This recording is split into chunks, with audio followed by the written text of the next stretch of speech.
Good morning, students. Today, I, Ankur Goel, welcome you in the business studies classes. We will discuss impacts of industrial policy.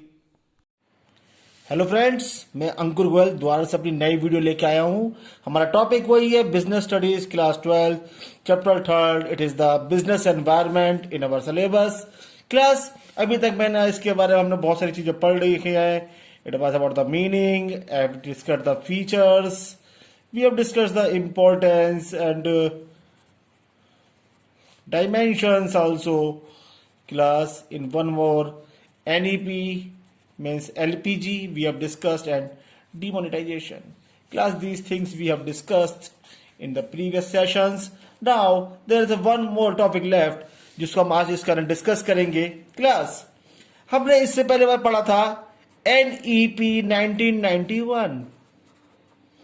It is not a new term, new economic policy 1991 class. उसके तीन pillars थे हमारे यहाँ। वो तीन pillars थे हमारे यहाँ कौन कौन से? LPG, liberalisation, privatisation and globalisation. I repeat, LPG, liberalisation, privatisation and globalisation class. Government ने जब भी कभी कोई गवर्नमेंट कोई भी पॉलिसी इंप्लीमेंट करती है तो क्लास उससे हमारे जिस चीज के लिए जिसके लिए वो पॉलिसी बनाई गई है यानी बिजनेस के लिए, उससे ऑब्वियसली बिजनेस के ऊपर इंपैक्ट तो होगा ही होगा। ऑब्वियसली उसके ऊपर बिजनेस के ऊपर क्या होगा? कुछ ना कुछ इंपैक्ट होगा। वो पॉजिटिव भी हो सकता है और नेगेटिव भी हो सकता है। तो क्लास आज हम पढ़ेंगे इंपैक्ट्स। आज का हमारा टॉपिक है impacts of NEP 1991 on business and industry. This is our today's topic कि हमारे NEP से बिजनेस ऊपर कैसा फर्क पड़ा। ये पॉजिटिव था, नेगेटिव था, इससे किसी को फर्क पड़ा भी है, नहीं भी पड़ा, ये सब हम पढ़ेंगे इसके अंदर। और class NEP affects the business at large because जब पॉलिसी ही बिजनेस के लिए बनी है तो बिजनेस में तो फर्क पड़ना ही पड़ना था। अब वो किस एक्सटेंट तक फर्क पड़ा है ये हम पढ़ते हैं एक एक करके डिटेल में। Okay class, now what are the impacts? The very first impact of the industrial policy, yeah, you can say new economic policy 1991 is the increasing competition class. Competition, NEP class, the main thing of NEP that it brings the open door policy, or you can say it opens the door for MNCs. बहुत सारी MNC के लिए हमने अपने दरवाजे खोल दिए कि आओ हमारे देश में आके बिजनेस करो, just to attract the foreign capital into our country. But इससे जब ये कंपनीज हमारे आएंगी, इससे हमारे जो इंडियन बिजनेस हाउसेस हैं उनके ऊपर तो इफेक्ट पड़ेगा ही पड़ेगा। बिकॉज ये जो MNCs आएंगी, ये क्या होगा इनके पास? ये आएंगे अपने लेटेस्ट पॉलिसीज, इनके पास अपने खुद के डिफरेंट प्रोडक्ट्स होंगे, इनके पास अपनी सर्विसेज थोड़ी डिफरेंट होंगी, टेक्नोलॉजी हमसे अलग होगी। ये सब इनके पास हमसे क्या होगा? अलग होता चले जाएगा। Clutch it directly affect the Indian firm. इससे क्या होगा? इंडियन फर्म्स के ऊपर तो डायरेक्टली क्या होगा? ये इफेक्ट पड़ेगा ही पड़ेगा। क्यों पड़ेगा? Because they have to face the competition. उन्हें इन सब के साथ कंपटीशन अचानक से करना पड़ेगा जिसके लिए बिल्कुल भी प्रिपेयर ही नहीं थे। They are not prepare, they are not prepare for such a competition. ना उनका इनकी जैसी पॉलिसीज थी, ना उनके जैसे प्रोडक्ट थे, ना उनके जैसे शायद सर्विस थी, ना उनकी जैसी शायद टेक्नोलॉजी थी। इनसे अच्छी भी हो सकती थी और इनसे बेकार भी हमारी हो सकती थी। सो अब उसके लिए क्या है? हमें तैयारी करनी थी। अपार्ट फ्रॉम दिस, जब ये आप एक बात सोचिए, जब एक तो आप अपने घर के अंदर रहते हैं, आपकी जेब में कितने रुपए होते हैं? कम पैसे होते हैं कि हमें क्या कुछ करना है। बट जब घर से बाहर जाते हैं पैसा ज़्यादा लेके चलते हैं कि क्या पता कब कहाँ खर्चा पड़ जाए। इन द सेम मैनर जब बाहर की कंपनी हमारे देश में आएगी तो क्या है, ये बहुत सारे फंड्स भी तो लाएगी खर्च करने के लिए। This is the main thing. In funds भी बहुत सारे लेके आएंगे ये लोग अपने बिजनेस को एक्सपेंड करने के लिए, जिसके से कंपटीशन बहुत ज़्यादा हैवी हो गया।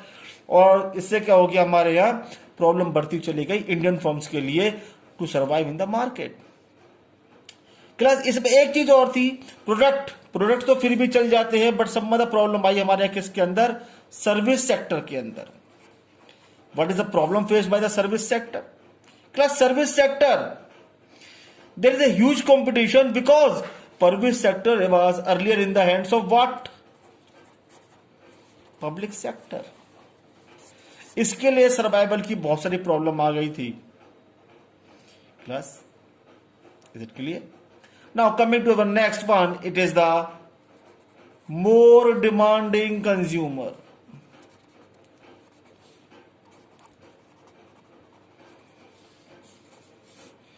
More demanding, more ज्यादा डिमांड करेंगे कौन? कंज्यूमर। कंज्यूमर या डिमांड करेंगे, ऐसा नहीं है कि मेरे पास एक रोटी की भूखा मैं 2 रोटी खा लूंगा। No, it doesn't mean like this. But class, the thing is, due to the entrance of new firms, अब मैंने जब बोला न्यू फर्म्स कहां से आई, बाहर से, फॉरेन फर्म्स क्या लेके आई, अपने नए प्रोडक्ट नए थे जो हमने क्या करा, कभी भी यूज नहीं करे, देखे ही नहीं हमने ऐसे प्रोडक्ट की, ऐसे प्रोडक्ट भी होते हैं, देखे नहीं। इसके से क्या है, हमारे यहाँ जब वो प्रोडक्ट देखे नहीं गए तो हमारे अंदर एक इच्छा जागी, why not we use this product also. Class it gives a wider choice to the consumer. उनके पास अपने इंडियन फर्म्स के भी थे और बाहर की बहुत सारी फॉरेन फर्म्स के, डोमेस्टिक और उनके बहुत सारे प्रोडक्ट्स की वाइडर चॉइस मिल गई। जब चॉइस मिलती चली जाएगी तो कंज्यूमर क्या है, डिमांड करता चले जाएगा। कंज्यूमर चाहेगा कि that I will use the different kinds of goods and services. मैं डिफरेंट गुड्स और सर्विस यूज करूंगा, मैं बेटर क्वालिटी प्रोडक्ट्स यूज करूंगा। Class it is the general tendency, जैसे कुछ नई चीज मार्केट में होगी, it's a consumer tendency, consumer demand करता है। आपके पास एक मोबाइल है, बट जैसे आप वो मोबाइल का काम क्या होता है, मोबाइल का काम होता है हमें बात करना है, बट हम क्या करते हैं उसके अंदर, जैसे कुछ नया मार्केट में आता है, नए गुड्स मार्केट अवेलेबल होंगे, हम अपने लोग पुराने को क्या कहते हैं, छोड़ो पुराने को छोड़ दो, नया लेते हैं। पुराना ने काम करना बेकार बंद नहीं करा, पुराना अभी भी वर्किंग में है, बट हम क्या करते हैं, नया लेते हैं। Demand, whenever there is a choice in the market we need to replace the old things. More demanding consumer demand करना शुरू कर देगा। Then class third is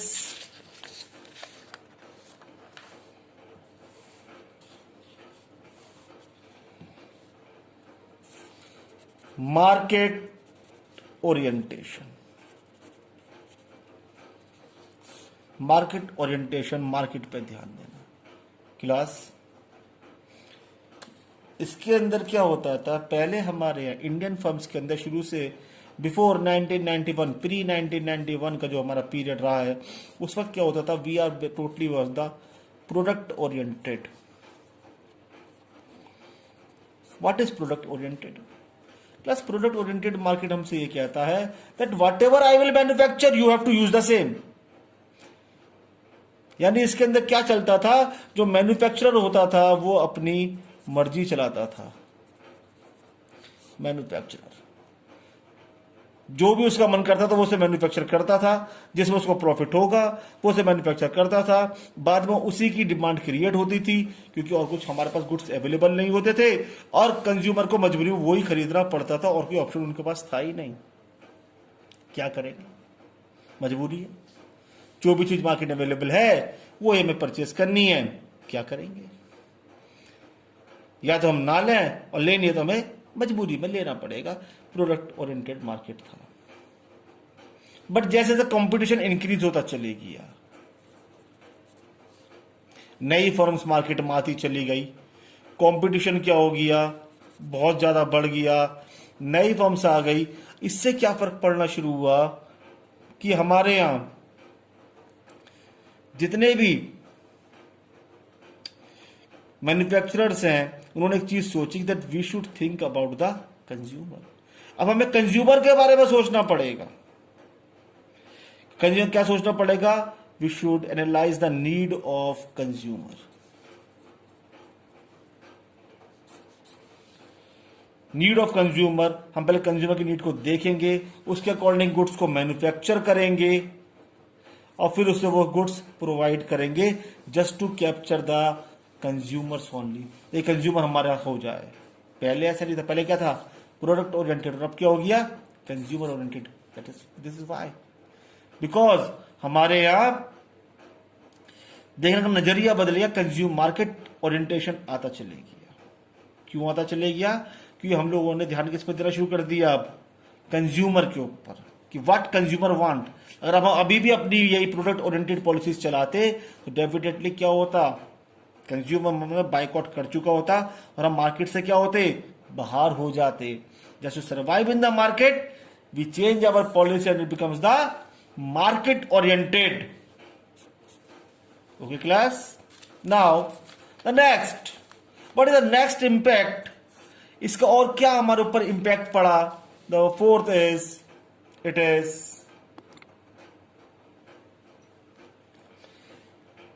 changing technology.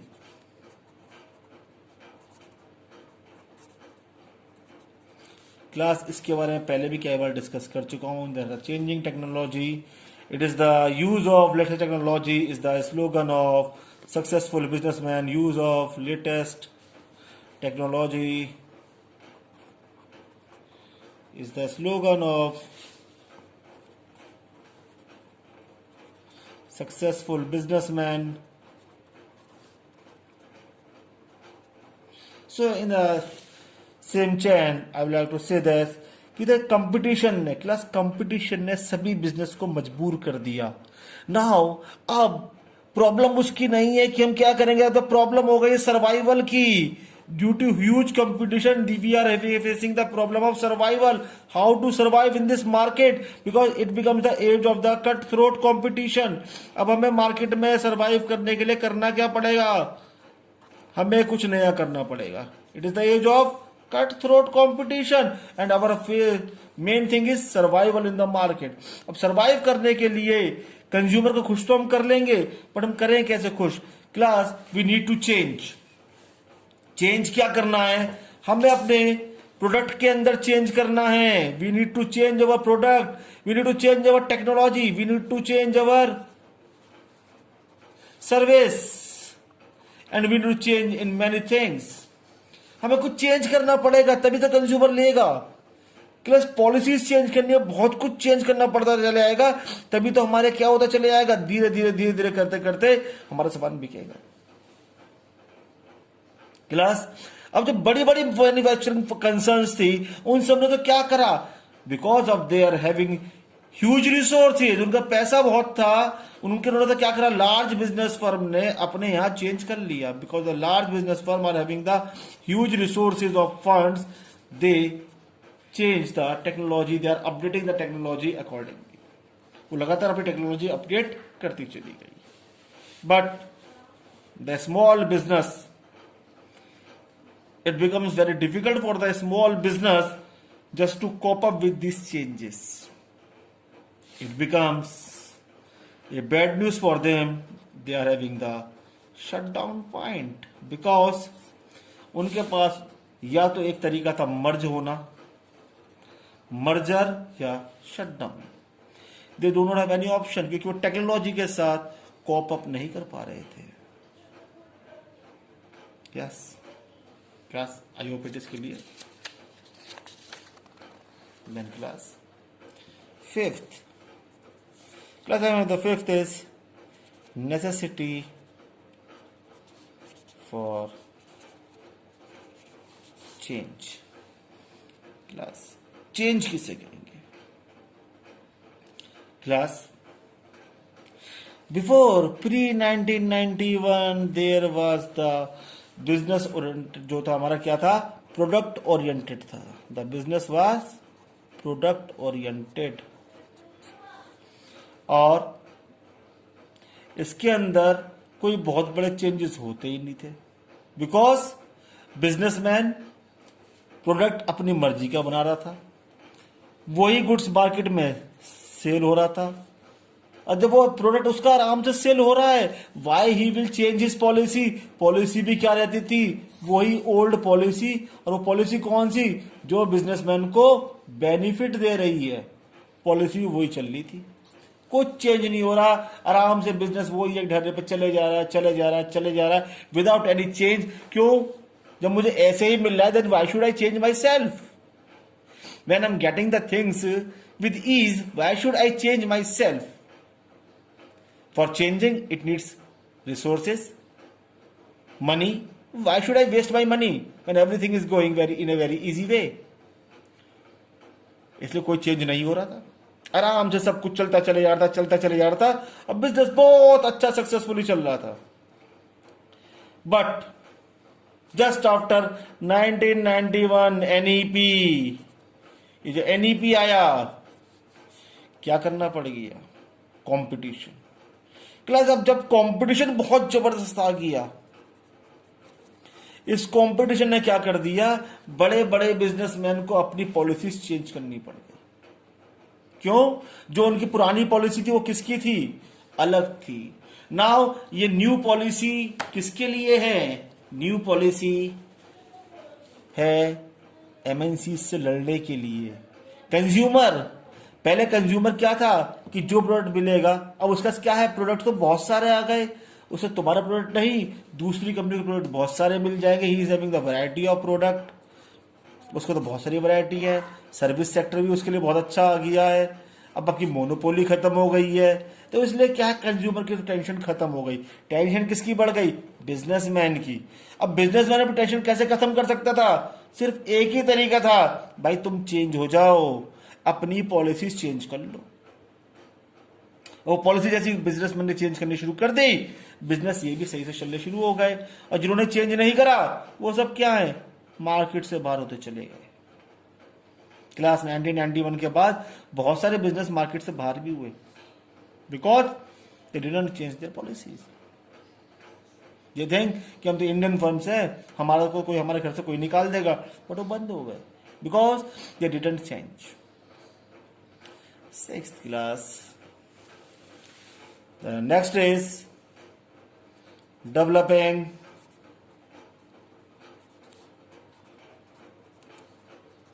human resource.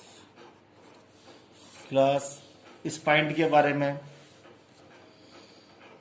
क्या बताऊं आपको, इंडियन फर्म्स। क्लास, हमारे देश के अंदर एक समय बड़ा समस्या है जो पहले थी अब नहीं है। इंडियन फर्म्स को सब में ज्यादा नुकसान ही ह्यूमन रिसोर्स की वजह से हुआ है। मैं इसमें गलत नहीं कह रहा हूं, पॉइंट को समझना, नुकसान कैसे हुआ करता था, क्यों, क्योंकि बेटा कभी भी हमारे यहां ह्यूमन रिसोर्स के ऊपर ध्यान दिया ही नहीं जाता था। They are treated as the employees only, क्या भाई एक मैन पावर चाहिए, ठीक है कल आ जाना, कल से किसी को काम पे रख लिया विदाउट चेकिंग इस क्वालिफिकेशन, स्किल्स, एबिलिटीज, उसको हमने काम पे रख लिया, और बाद में क्या कहते थे, काम नहीं आता, अरे कोई नहीं, काम करते करते करते करते सीख जाएगा, और जब काम सीख जाएगा दैट्स ऑल, उसको आगे चलकर प्रमोशन भी दे देंगे, बट उसकी स्किल और एबिलिटी उससे मैच नहीं कर रही है। अब स्किल और एबिलिटीज मैच नहीं कर रही, बट वो धीरे धीरे करते करते सीख जाएगा, तो क्लास ये क्या है, it is not good step. क्या पता फ्यूचर में बहुत बहुत नुकसान हो जाए, वो कब सीखेगा, तब तक उसका काम कौन करेगा। बट पहले ऐसा चलता था हमारे यहाँ। अपार्ट फ्रॉम दिस, अप्रोच के बेस पे हमारे यहाँ अपॉइंटमेंट होते थे, रिश्तेदार है, एक सॉफ्ट कॉर्नर होता है, अगर मेरे सामने इंटरव्यू देने मेरा भाई आएगा तो ऑब्वियसली मेरा सॉफ्ट कॉर्नर होगा, मैं उसको ही अपने यहाँ नौकरी पर रख लूंगा, भले उसके अंदर स्किल और एबिलिटी होना हो। सॉफ्ट कॉर्नर होता था क्लास, जिसकी वजह से हमारे यहाँ बहुत प्रॉब्लम होती थी। और सब दूसरा क्या था, ह्यूमन रिसोर्स, हमारे तो बस man power, it is known as a man power, हम उसे मैन पावर मानते थे बस, कि हम तो काम करने के लिए आदमी हैं। क्यों, पॉलिसी तो हमारी कौन सी चलनी है, प्रोडक्ट ओरिएंटेड, कुछ करना ही नहीं, वो पुरानी पॉलिसी को मैन पावर को दे दिया, वो इसी पॉलिसी को चलाते चले जाएंगे, we need not to change. But जैसे हमारे यहाँ क्या आ गया, 1991 बिजनेस में क्या बढ़ गया? कंपटीशन। और कंपटीशन की वजह से अब बिजनेसमैन को अपने यहाँ क्या चेंज करनी पड़ी? क्लास पॉलिसी चेंज करनी पड़ी, प्रोडक्शन का मेथड चेंज करना पड़ा, प्रोडक्ट चेंज करने पड़ गए, या प्रोडक्ट को इनोवेट या क्रिएटिव करना पड़ गया। क्लास इन्होंने अपनी फाइनेंशियल पॉलिसीज भी चेंज करी हैं, and many more things need change.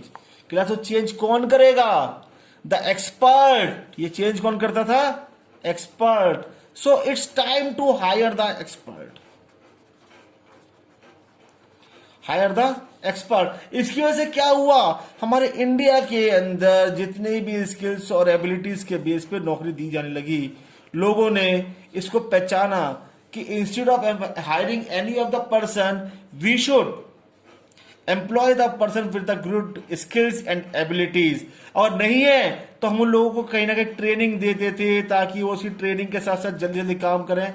Skill ability के साथ नौकरी मिलनी शुरू हुई और धीरे धीरे ह्यूमन रिसोर्स को डेवलप करना शुरू किया गया। इससे पहले ये सब नहीं होता था, बस काम मिल गया करना शुरू कर दो। अरे काम आता या नहीं आता वो भी तो हेडेक थी। Then class the last, loss of budgetary support to public sector. Class, loss of budgetary support to public sector. Class, in the LPG, the medium pillar P, privatization. Government disinvest its stake into the sector. It transfer the ownership public से कहां चली गई थी? ये private के पास। Transfer the ownership. जब ownership transfer हो गई तो क्लास गवर्नमेंट को अब इनके लिए कोई लॉस बियर नहीं करना था। फर्स्ट थिंग, ना ही गवर्नमेंट को कोई सब्सिडी प्रोवाइड करनी थी। Government becomes free from them. Apart from this, government को एक सब अच्छा फायदा क्या होता चले गया क्लास, कि ये यूनिट्स ने भी धीरे धीरे, क्योंकि प्राइवेट सेक्टर के हाथ में आ गई और इनको अपने सर्वाइव करने के लिए अपने खुद के पैरों पे खड़ा होना था, इन यूनिट्स ने भी अब आपको क्या कर दिया? री एनर्जाइज करा। और री एनर्जाइज करने से क्या हो गया क्लास? इन यूनिट्स ने भी एफिशिएंटली काम करना शुरू कर दिया, जिसकी वजह से इन यूनिट्स के अंदर भी क्या है, इन्होंने अपने खुद के ओन रिसोर्स जनरेट कर लिए। Generate their own resources. और ये यूनिट भी क्या हो गई? प्रॉफिट मानी शुरू हो गई। That's all class.